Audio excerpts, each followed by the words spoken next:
Friends, మీరు చూస్తున్నది crazy travellers. ఇప్పుడు మనం ఉన్నది కంచి కామాక్షి గుడిలో.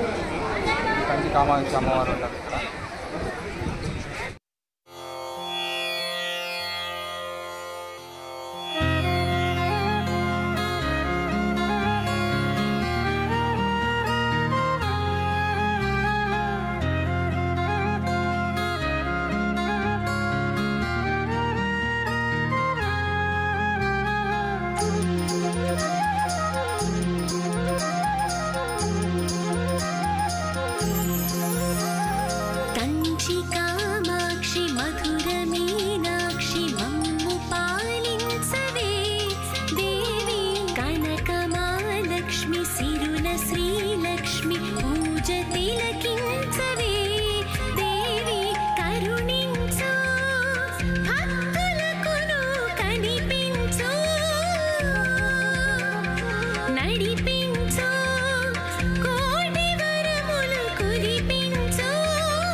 కంచి నుంచి 4 కిలోమీటర్ల దూరంలో శ్రీ వరదరాజుల స్వామి వారి టెంపుల్లో బంగారు బల్లి, వెండి బల్లిని దర్శించుకోవచ్చును.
Kanchika